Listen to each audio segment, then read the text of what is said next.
week's call. This Look, was last the week, assignment. as a group, we came up with 36 things that were good about the virus. Mhm. And we asked people to continue to watch for that this week. Anybody notice anything? See any good out there? Or in you? Well, I know that when we mentioned at the end of last week that there were 36, I actually had 10 things written that we hadn't even mentioned yet. Oh, And so I think there were many more. And I don't have my notes with me, so I don't know what they are now, but I would have to run and find them. But there's a lot of stuff. I've always thought that there's more good about this coming about. That, yeah, really. When you really focus on it. Yeah. Sure. And I noticed Karen's writing NFL draft was great. That's something I'd be unaware. I was unaware of not watching that. So Yeah, that was kind of fun how they did that. yeah. Something that I recognized this past week is really appreciating being an extrovert. How well I've done. Like this has not been challenging for me. And now I'm wondering, maybe I'm really an introvert. I don't know, but it could be because at this time last year I was receiving chemo and was very ill, and so this is nothing. I was stuck inside then too, but this comparison, I feel good now. So I don't know what that is, but it was I think I might even write a blog about it. So I was really happy to discover it. Well, that actually brings up one thing that we didn't talk about last week about what's good about this is it could be worse. Could be worse. Right. Yeah. Absolutely. Yeah. Flip, how are you doing? You're kind of an extrovert, right, Flip? So how are you doing being cooped up? I'm surprised. We did yesterday actually take 3 chairs to the west end of Golden Valley Mall, sat in the parking lot with a cousin who I don't think we've ever spent an hour and a half together, brought Starbucks and sat there and talked with masks on, 6 feet apart. It was fantastic. Oh, cool. But I have told so many people that this last Holy Week was the most meaningful Holy Week ever since I retired in 2011. Wow. And it began with Palm Sunday with my daughter and son-in-law. He is half Jewish, out in San Diego. And we watched together the service from our church. And then we had coffee hour together. Following that, my wife sent her, she's 45, a Sunday school page she needed to color in and then answer some questions that were really quite funny. Then Wednesday, we celebrated Passover with Matthew's parents and Matthew and my daughter Krista and us all having our own plates with the shank bone and all of that. Wow. And then we had happy hour on Saturday night, and Sunday for Easter, we did the very same thing. So it was very meaningful. Yeah, and different from your usual. Very different. Yeah. Wow. Yeah. Cool. Marvel, I saw you were raising when we were asking, what was it that you had? I live in Williamsburg, which is a small rural community, and we had an unannounced antique tractor parade that circled through our townhouse area, and they were, one of them was pulling a calliope, so there was music and waving and and it was just such a sudden surprise. I had the door open and I heard the music and went to the door, and cool. It was quite. How neat. I love it that we're appreciating there's lots that's missing, but there's a lot of new things that we get to enjoy. And before we go any further, I want to welcome Lenora. Saw your face there for a minute. Can we have your face back? Yay! You are great. Hey, give a shout out to Lenora out there in Sacramento. Hello, Lenora. Hi, thank you. Yeah, so glad you welcome. can make it. Yeah, well, we were just going over homework from last week, which was to look for the good related to the virus. So last week's call was all about that. Is there something that you've seen this week? Yeah, so my mother's 70th birthday was yesterday, and we were going to have a big gathering and have a whole bunch of people come to an event, which we couldn't do because of coronavirus. Right. So we did a Zoom call, and there were like 50-something people, including high school friends and people she has to Wow. live in other states who might not have been able to come otherwise. So it was a good way Wow. to Isn't that celebrate cool? her. Yeah. That's excellent. So did she have a happy birthday then, I bet? I think she did, yeah. And we kind of made it a surprise. So we did like our little family thing, and then all of a sudden people started showing up, and she was just like every time, oh, Oh, that's cool. Wow. How nice. That's great. Great. That's great. Well, we have an exciting topic for today to kind of stimulate some discussion, we hope. And we're wondering, what would it be like for you if when you feel agitated and upset, that you have a foolproof way to ease that agitation? Like that? Would that be worth? Yeah, Diane comes up. Okay.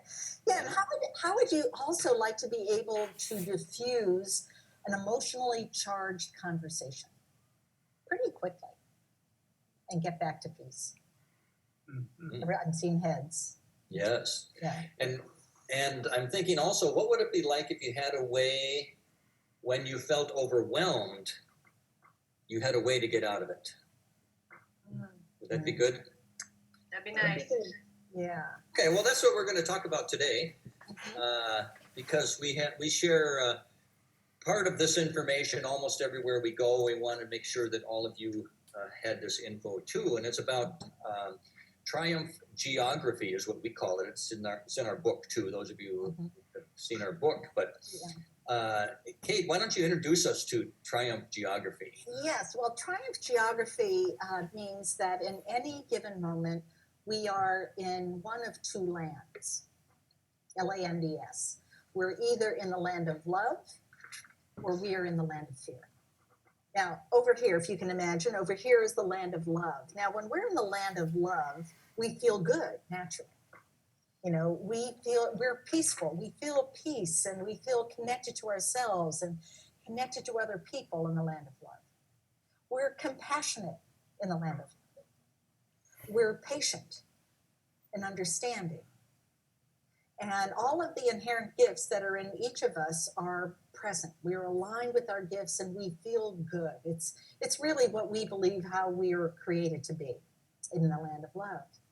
Well, sometimes we're not always in the land of love. Sometimes we do get angry and we get resentful and we can be jealous. And all of those things are over here in the land of fear. Now, when, sometimes we know we're afraid. Somebody will say something to us that will scare us. And we know in that moment, I am afraid. Well, sometimes it can be, our fears can actually be hidden. We have to go look underneath situations. Like, for instance, when we're angry, when we are really upset and angry. If you pause and look underneath that anger and ask yourself, so what am I afraid of? Then when you can see that, that gives you the clue that gets you out of there. Because when we are just angry, it can feel like I just either have to punch my way out of this or just wait until that passes, and we can really feel stuck there. So, I'm kind of interrupting you here a little bit, but I just wanted to add, Kate, sometimes what we call anger a secondary feeling, meaning there's another feeling that comes first, and then the anger covers it up. And what Kate is saying here is that at least one of those feelings, and we think the basic feeling that gets covered up is fear. That when we're angry, we're actually fearful of something. And you might think about that, something that you've been angry about in the past, and what kind of fear might be associated with that. Yeah, think about it. You might have felt, if you can recall, and I'm sure, you've experienced this in these last weeks of dealing with COVID.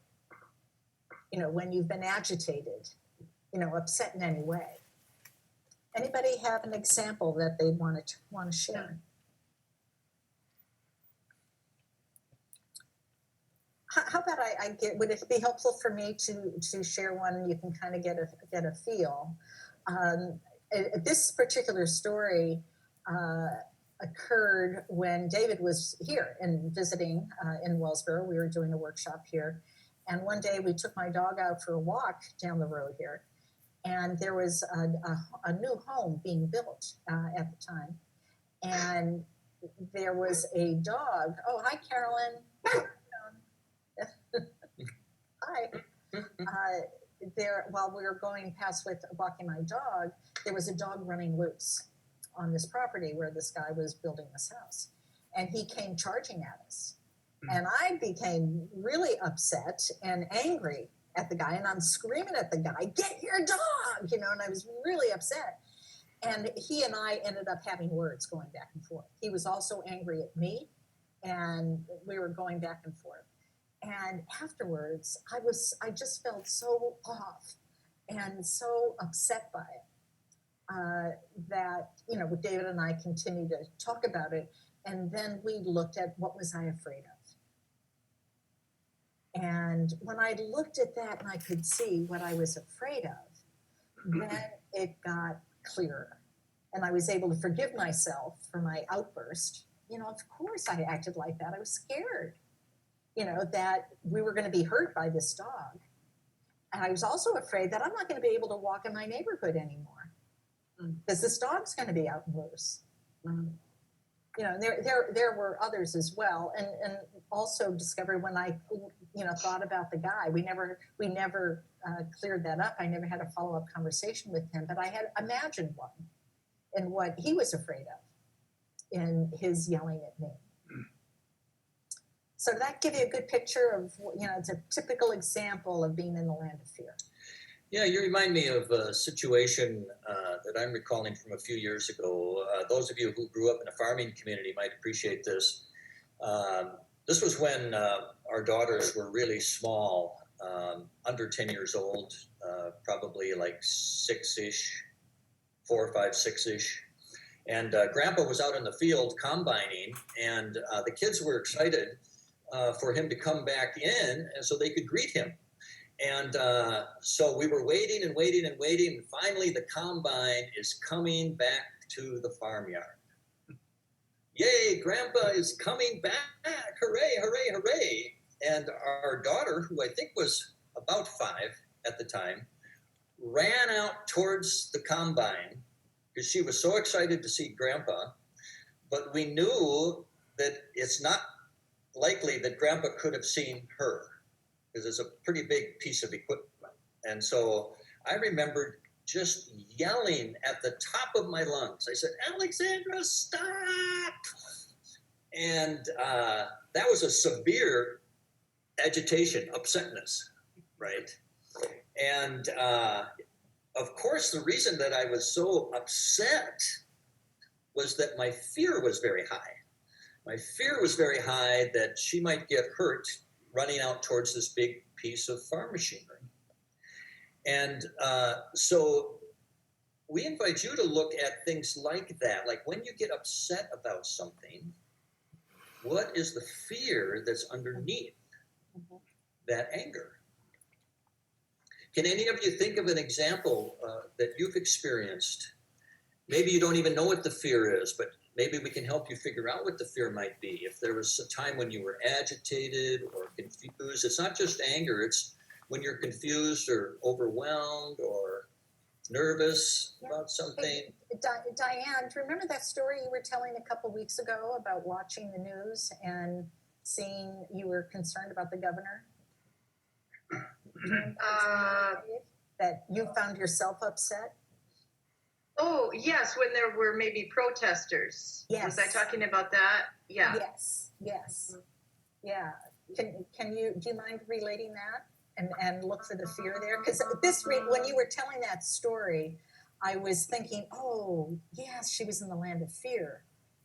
when that was happening. So I didn't want to bring that up then because that was another change from where we were. But Yeah. So I think that was a surprise to me that there were protesters on the lawn and the front street in front of the governor's house. That that people wanted to just go back to work, no holds barred, and go back to work and not be careful, and just they were saying, things like, this is just a flu, get over it. And so I think that I was afraid that it almost felt like perhaps maybe I'm surrounded by people with those attitudes, and that will eventually affect me or my grandchildren or right. other people that I love. So related to that, Diane, is when I read certain portions of the newspaper. And really, even though it's anger or frustration, it's fear that something's going to continue, Right. whether it be lack of leadership or whatever. Right. Yeah. Yeah, exactly. Yeah, I'm sure that this kind of scenario that we're talking about is pretty prevalent for a lot of us right now, because it's an unfolding story every day. It gives us something new to hook us. Yeah. Anything else that comes to mind, an example from your life where some type of discomfort may reveal a fear that you're experiencing? Yeah, Punky? A little bit of my height's a little tougher than a lot of people because I spent 26 years as a volunteer firefighter and EMT. And there were lots of situations where we did not get the outcome that we would like to have. I point where, and so did a lot of other guys and gals, that we did the best we could with what we had in the situation we were in. And you got to learn to live with that, because you don't always get the outcome you want or the response of other people that you want. And that's how we dealt with the stress part of it. Times when we didn't get the outcome we wanted, then you think about, maybe I'm not doing my job. Kinds of stuff. Yeah, Right. What you're describing is pretty advanced, is in self-awareness. And there's that's great that people in within that realm are informed enough to know how to best deal with situations and when things like that come up. And for most of us in our day-to-day lives, especially when we don't understand what's going on, that we will react and not even we'll just react with anger. We don't even know we're afraid of something, and that's when we feel overwhelmed or lost, or like, what do I do with this? I'm stuck, or people act out their anger in some way. And that's when, and then that explodes. And it's typically, if you're in a situation and you're not the only person, there's another person, very likely you're both in the land of fear, which is really a mess. And we teach this in businesses for business cultures when there's a lot of this going on. We teach the people we work with to look for the fear. And that helps them get the clarity to be able to get back to the land of love, where peace is.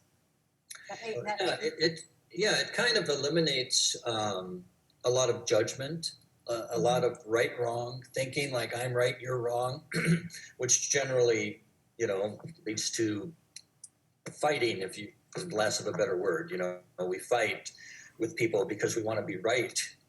But if we understand, wait a minute, when somebody is acting combative, or when someone is acting in a way that's putting people down or judging me or whatever, if I can remember that they're really afraid, that it's not that they're a bad person or that I'm a bad person. You know, they may be trying to make me into a bad person too.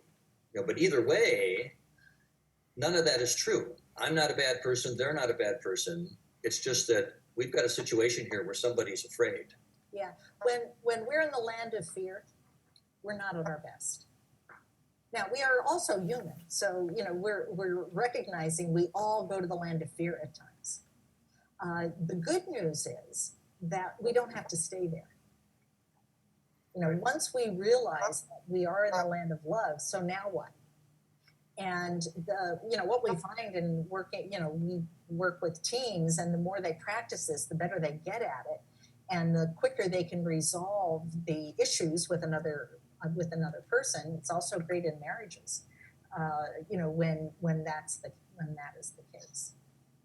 So, if we go back to my story of this older contractor and I having a fight, a verbal fight on the street, and I described how upsetting that was for me. If you can imagine, that is not me. I'm not like that. Like I don't raise my voice very often. I've done a lot of this work here. I'm pretty good, and I totally lost it and was ballistic. And it didn't feel right, and it didn't feel good. And so thankfully, because I know about this, I was able to get myself to think, all right, what was I afraid of, and identify those things. And then what I did to get myself to really be back and grounded in the land of love is I wrote a story. And because I didn't know this man, and I wasn't going to have an opportunity to clean up this mess with him, I wrote a story, and I called it an imaginary conversation. And that if I had the opportunity to sit down on the steps of that house and have a conversation with him, heart to heart. And I made up, because we make up stories about why people are mad at us or why people are acting a certain way. I made up a story that had a happy ending.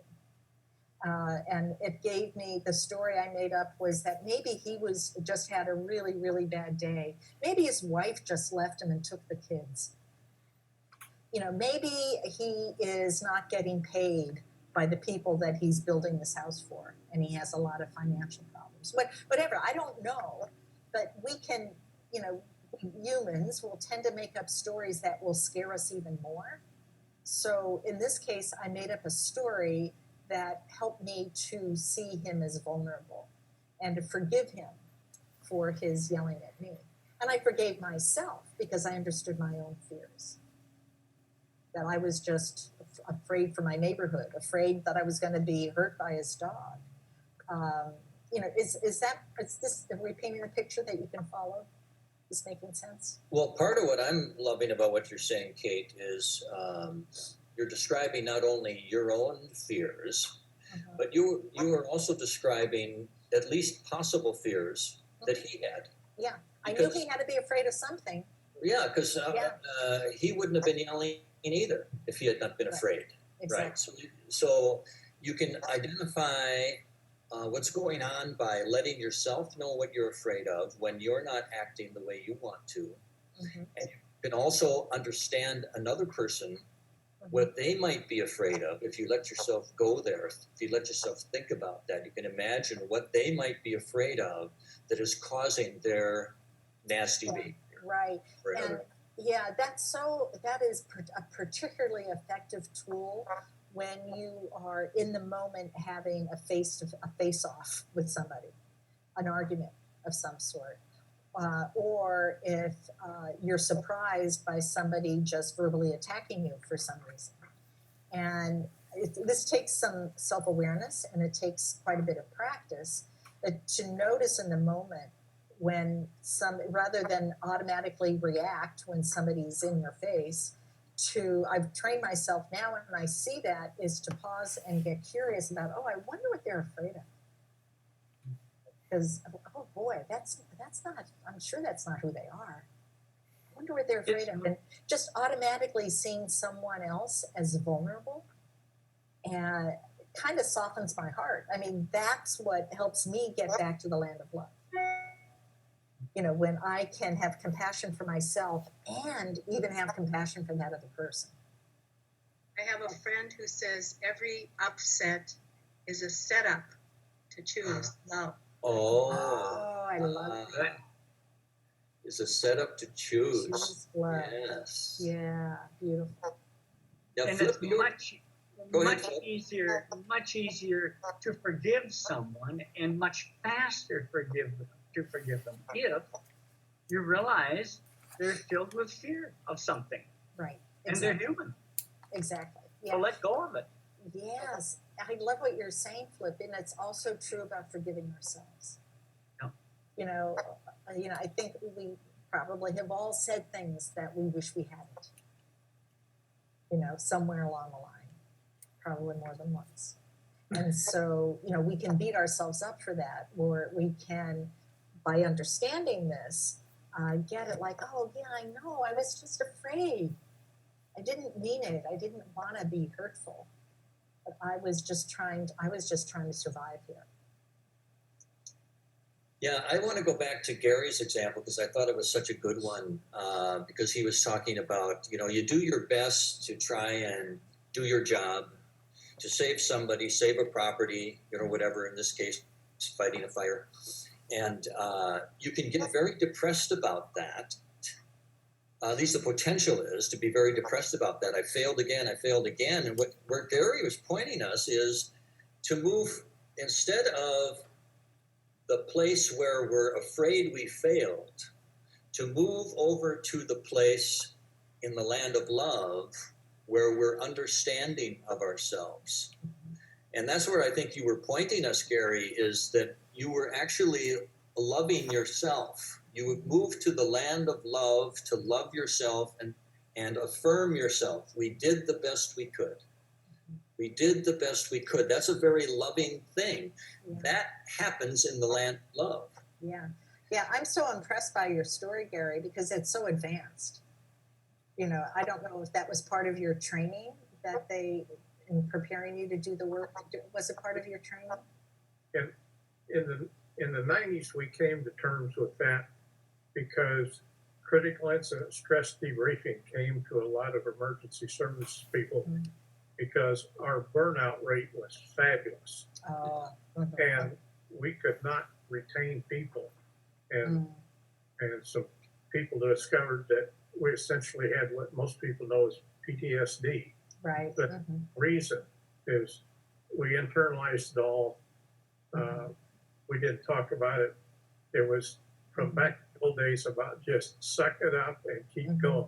Yeah, right. You burn your- no compassion. And so you have to look at the things you do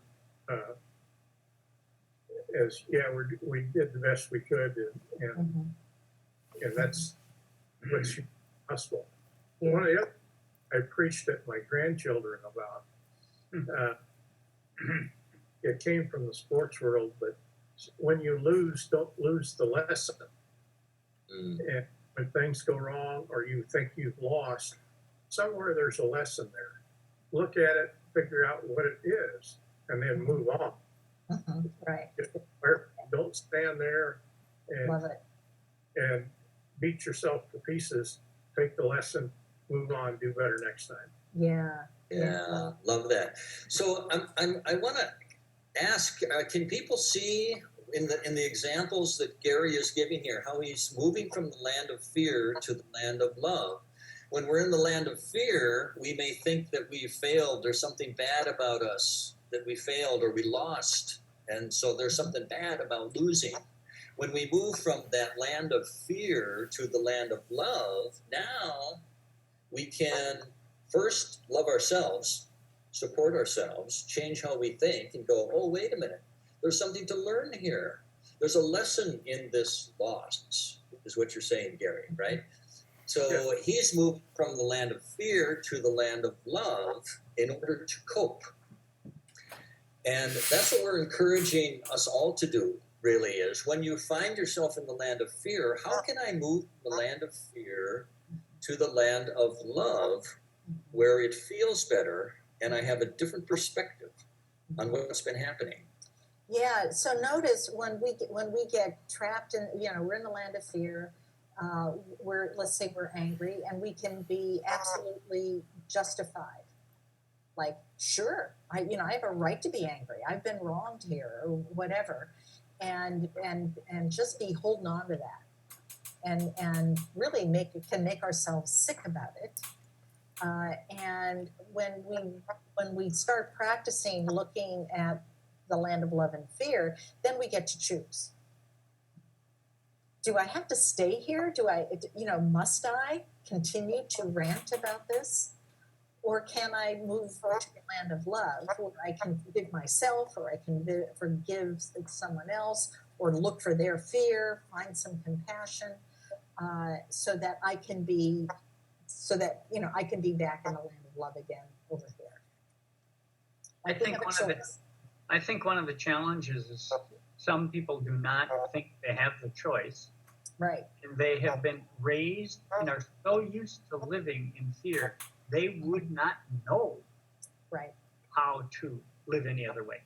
Yeah, exactly. Yeah. So they're always defensive. Yeah. And I think there's a majority of people that's the case. I mean, that's why there's so much conflict that's unresolved. It reminded me, Flip, of a story that actually I read in a book that Kate gave me. Kate gave me a book called The Choice. The Choice. And it was about this gal. I don't know if I remember her name, Kate, or not. I think it was Eva something. And she was a Jew in Europe during the Holocaust, and as a teenager, she was sent to Auschwitz. And so she describes her experiences there, and they were always being separated into different lines. They would walk on the side, and they'd say, "Go over here," or "Go over here." And she was having one of these experiences where they were being moved again, and this time being split up into two different groups. And she was directed to go over to a certain line, and she was standing next to another young gal there at the time who said, "This is the line of death. This is the line. It's done for us." And she said to herself, Ava did at that time, she said, she said to the woman, "You don't know that this is the line of death. It could be, or it could not be." And so what she decided to do, she thought to herself, she said, "You know what? If this is the line of death, I don't want to spend my last moments on the planet worrying about it." And so she decided to focus on what were the memories that she would treasure, living as a human being, from her growing up years, from her family, the memories of being with her sister and her parents, and so on and so forth. And she made a choice at that point. I'm not going to focus on the fear. I'm going to focus on the love. And that's what you're speaking to, I think, that we all have a choice. Some of us don't know it, but this is when we realize we have a choice. I have a choice of focusing on the fear, or I have a choice of focusing on the love. That makes all the difference in the world. Great story. Yeah. And another thing to be thinking of, I mean, first of all, we encourage you to practice this if this makes sense to you, just in your day-to-day life. When you feel yourself feel off, like, whether it's anger, resentment, or a fear, you're feeling fear, is to just pause and take a look at it and look at, so is this real? Just like in David's story, do you know that? Do you know that for certain, or are you making up something? And then looking at, so what can I do about this? Is there anything I can do about this? No, there's not. There's not. Then you're left to accept it. If there is, then what can I do? And the other huge plus about getting yourself back over here to the land of love is that's where you're going to be the most creative. That's where you're going to be the most resourceful. That's where you're going to be the greatest inspiration for somebody else. You know, all of the good that is naturally in each of you is going to be more apparent. So not only will you feel better in the land of love than you do in the land of fear, you will be more effective. You know, we talk about leadership all the time. You know, this is a huge skill for leaders to be able to navigate themselves back to the land of love. Yeah, I like what you're saying there, Kate, about being more effective, more productive by being in the land of love. And what you often say is that we also feel better. And isn't that part of the goal? You know, whether it's COVID-19 or it's some other thing that's happening in our life, if we want to feel better, and we always feel better if we go to the land of love than if we stay in the land of fear. Right.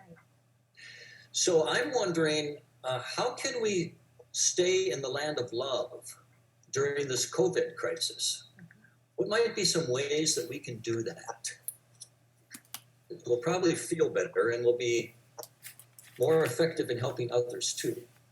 Any ideas on that? How do we move from fear to love in the midst of the COVID crisis? You know what challenges are there? I think for me, it's not looking too far ahead. When I look ahead, I get immediate anxiety because I don't have the answers to what's ahead. Right. And so, way back, several weeks, we had a conversation like this all together. And we were talking about living in the present, or living in the future, or living in the past.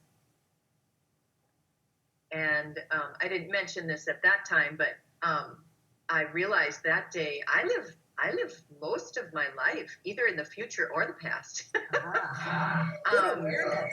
Good for and you. like I was wondering where the present even was. So that's been something good for me the last 3 weeks or so to be thinking about. I know that's an older topic, but I think that happens to me is that when I think too far ahead, I feel out of control and overwhelmed and all those things. Yeah, great example. Because there aren't any answers. Yeah, absolutely. That's a wonderful example, and it does fit with the discussion today. I mean, it fits with discussions from the past too, but really, that's one way you were loving yourself, is by not projecting yourself into the future and the unknown, but by staying more present to what's going on right now and dealing with the moment that I have right now. Yeah, and that's loving yourself. Yeah, absolutely. And that's something we all have control over. You know, no one can take that away from us. Yeah, Lenora. I was going to say, I have a similar approach. I have to live in the day.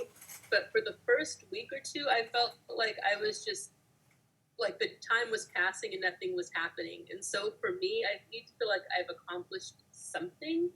So I just kind of start the day, and it can be a little goal. It can be like, I don't know, clean out a corner, or one thing that's really helped me is I've noticed that people in our area, we need to wear masks to get it go places, and they're hard to find. So I pulled out my sewing machine, and I've been cutting up old clothes that I was going to donate to make masks, and doing something that actually feels like it's helping the people I love in little ways. It's really helped me. Yes, and I bet. And how did you feel when you were making masks? Well, number one, it was something different, so it kind of put me in that mental working state instead of worrying state. It's a different part of my brain, so that was good. Beautiful. And then I also felt it was fun to drop them in the mail, and then get calls a few days later. Guess what I got? Cool. Yeah, it made me feel really good to be able to do that. Yeah, that's a perfect example of combining what Diane was talking about being in the present moment and being in the land of love. You were more creative in the land of love, and you were more productive in the land of love, and you felt better. You know, that's like, we have that power. We all do. we first have to notice when we feel off. Like, a lot of people just take they're miserable about something and they just take it as, well, I just have to deal with it. Well, you don't. When you get curious about it and, ask yourself, all right, so what's bothering me? That's the first thing I ask is, what are you afraid of, Kate? And I can usually come up with it pretty quickly. And then I can find my way back to the land of love. You can really work you've been talking about working the muscle of awareness, all of these weeks. And this is a great example of practicing this and really strengthening that muscle. And then choosing the news outlets one listens to or reads, and saying no to this and yes to that, or no to all of it. Exactly. If you know what triggers you, then why expose yourself to it, which a lot of us do. Yeah, setting boundaries is a self-loving act. It comes from the land of love. Yeah. Carolyn, I wanted to ask you because as far as I know, I think I'm remembering that you are now out of a job, right? I am. You just recently, at the end of April, you were out of a job. So that could be a place where one could land in the land of fear very easily, right? So I'm wondering what you're doing to get to the land of love. How are you supporting yourself in the midst of this fear that all of us would experience under those conditions? Do you have any ideas for us about how to deal with that fear? Yeah, and I actually, since mid-March, have not had a job. I do get a little unemployment. I got my stimulus. I have not seen the extra 600 or whatever that they said. And so it has been really tight money-wise. But honestly, God has provided absolutely every step of the way for me. So for me to worry about this or that, I can't do it. There were times when I was like, okay, do I pay this? Do I pay that? All right, you're getting $10, you're getting $10, you're getting $10. And that's, but most of my utilities and things have been really, they're working with me. And with the stimulus, I was able to pay it all and keep current. And, I'm not going anywhere, so. Yeah, here's my bet, Carolyn, is that what we're talking about is something that you pretty much live in your life prior to COVID. I try to. Yeah. I really do. I was a single mom that had very little money, so you don't spend. I was never in debt. You spend what you have right there, and so yeah. So that's why I'm dressed this way. I was painting my cabinets. That's what I do with my time now. Yeah. I painted my kitchen ceiling, the walls. I'm on the cabinets now. So, You're doing it from the land of love and getting all this stuff done. Yeah, that's great. Well, I so appreciate you bringing up that point about part of being in the land of love is trusting the love of God, right? God is love, and God has taken care of us in the past. Why would he stop doing it now? And you're able to trust that love from God, and that's being in the land of love, right? Yeah. Any other comments percolating in your minds, folks, about any of this we're talking about?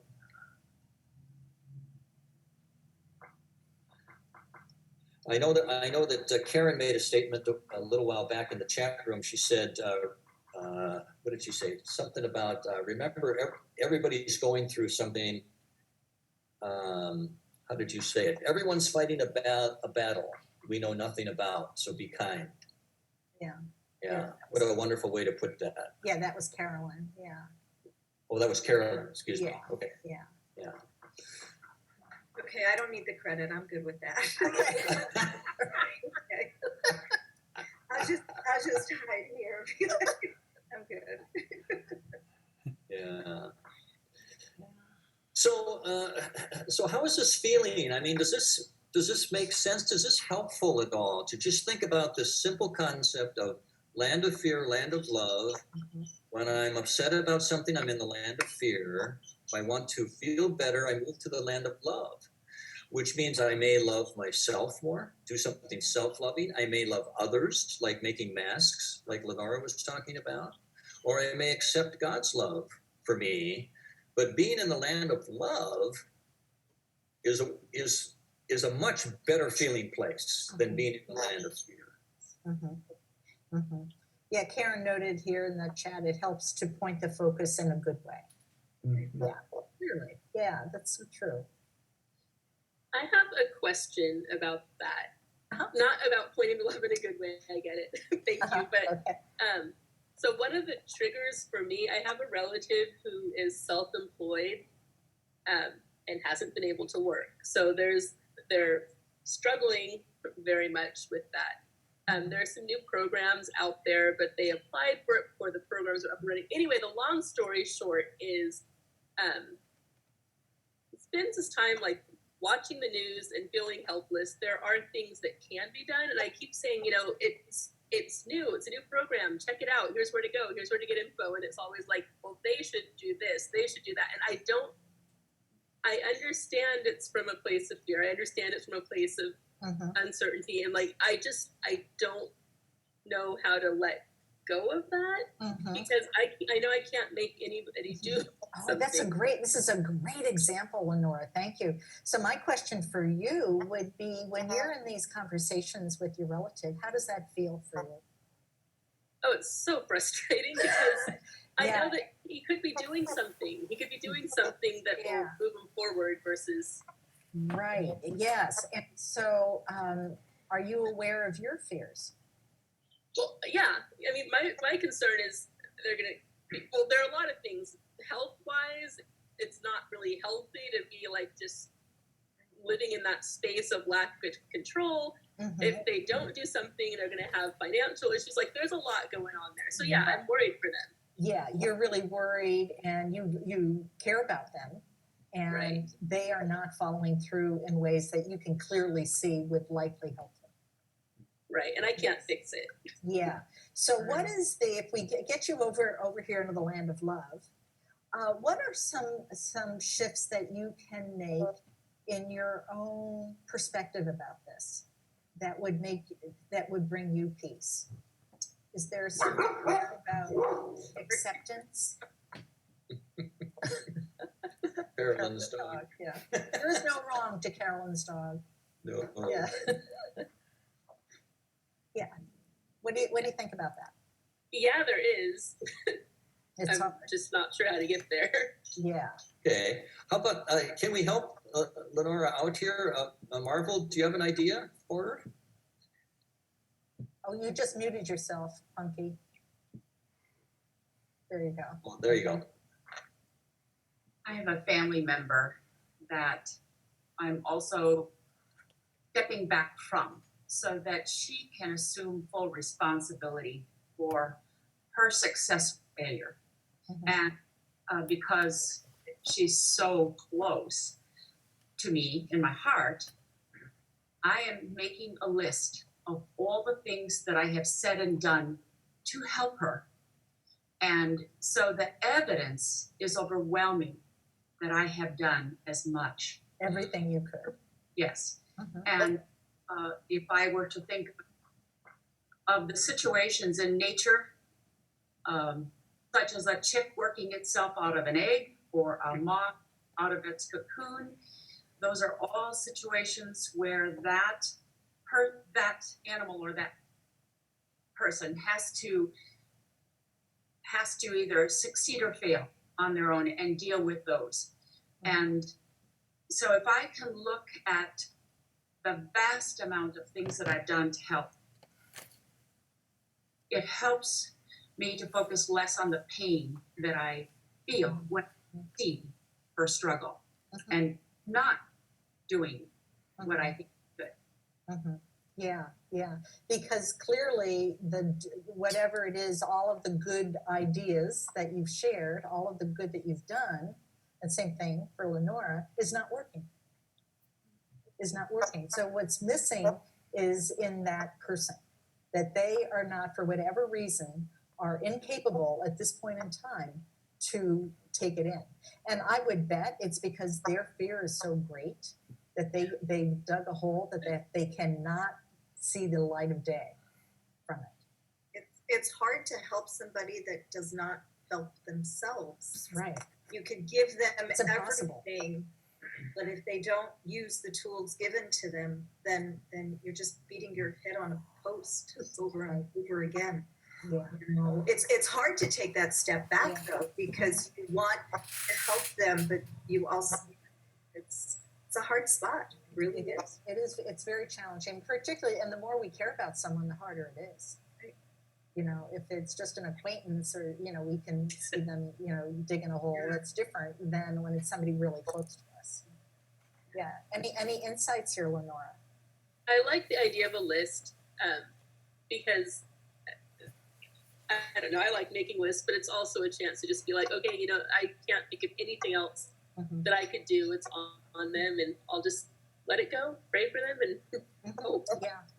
Yeah, one of the outlooks that have helped me a lot when I've been wanting to help someone is that they are on their path of learning, and it is not my job to interrupt it.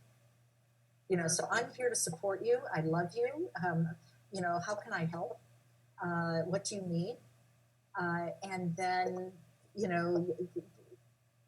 I encourage you on your path to get the learning you need so you can move forward and be able to, I send you on your way with love, and I'm here if you need me, feels better than, oh, I need to manipulate you and you're just not doing it, you know, because it doesn't work anyway. Does that make sense? Yeah, it's a tough spot to be in, for sure. Marvel, I'm just celebrating your example so much because it exemplifies a number of things in the land of love. First of all, you're acknowledging all the things you're doing to love her or him. I don't know if it's him or her. I'll just call it her. You're doing all these things to help her that you have within your power. That is loving her. That's in the land of love. Then you're loving yourself by recognizing all the things you're doing for her. And instead of punishing yourself, you are celebrating, I have been very, very loving, and I'm supporting myself. You're loving yourself in the midst of being loving to someone else, which is so cool. And then the third thing I think of is it's the realization that she has to love herself, because me loving her alone is not enough. She has to step up and love herself enough to take the action she needs to take. And so all three of those things occur in the land of love. And so no wonder that feels good to you. There's an awful lot of love there. Yeah. Yeah, and that certainly can be so helpful coming from the land of love to get to that place of acceptance, what you can't change, which is them. Yeah, in fact, we bumped up against it a couple times here today, this concept of self-love. That's part of being in the land of love, is loving ourselves. And what we want to do next week is delve into that more deeply, the importance of loving ourselves. And sometimes we have a bunch of, anxiety about maybe loving ourselves like it's selfish or something or whatever. But we believe that loving ourselves is really, really crucial to living a fulfilled life. And Right. so that's where we're going to go next week. Yes, the topic is self-love, the key to being a positive influence under stress. Is there a chance? Can I just say something? Sure. Go ahead. I know that we're coming to the end, but this is on my mind. On the topic that we've been on today, and with Lenora's subject that she's talking about, I think that something that I'm learning more about as I grow up is about boundaries and where I stop and someone else begins. I can be so sympathetic to somebody, or so empathetic, or so sensitive to the way someone else is feeling, that I take on those emotions, especially if they're negative emotions, I will take them on myself. Mhm. And I've especially tried to grow in the area of like my adult children. I have 3 adult children, and when I watch them perhaps not always make the decision that I would to move forward in their life, for me to remind myself, am I making a boundary? This is their life, not my life, not my decision. It's their decision, and they will live with the decisions that they make for their life. And I love them, and I'll be there to support them. But I really have to remind myself about boundaries, because I tend to just take everybody's. I mean, it's even like that with the news with me. Yeah, I just take it all in and I own it all, and it's not mine. No, and it doesn't help. No, It doesn't help them, and that keeps you rather than the land of love. Yeah. Yeah. Excellent example. So I encourage you to continue practicing that, Diane. Yay for you. Mhm. Excellent awareness. My girlfriend gave me a little sign and it says, "Oh, look, here come the consequences of my actions." And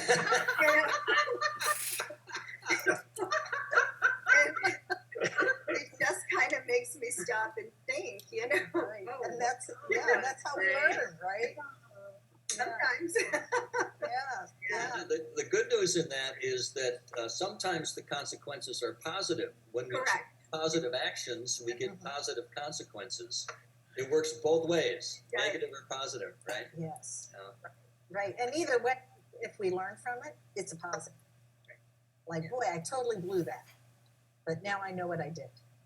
Now I know where I went awry, and it's still a win. Can't lose. Just try not to do it again. That's right. Yeah, hopefully. Yes. All right. Well, great call, everybody. Yeah, thank you for joining us. This really is encouraging to me to be able to gather with people and talk about how do we keep making our lives better, even in the midst of such a tragedy Yeah. And going on. and the cool thing about all of the topics that we've been talking about these past weeks is it's not just relative to COVID. That just happens to be what's going on now. It's everything. It's our lives. So, Right. yay. And also, that you're reminding me, Diane, that if there are topics that you would like us to focus on, for example, like maybe we can do a whole call on boundaries, or something like that. But if there are things that you would like to see us talk about on these calls, let us know. Send us an email or a message, and we'll be glad to do our best to formulate some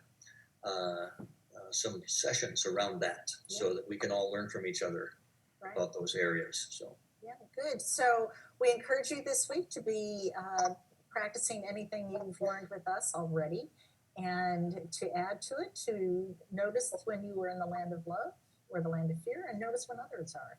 Watch the news. That's a great place to see people in the land of fear. We're there a lot. Yeah. All right. So we'll sign off. Okay. And hope to see you all next Thank week. you. All right. Thank you, everybody. Thank you. Bye, thank everybody. you. See you next week. Bye-bye. Bye. Okay, bye.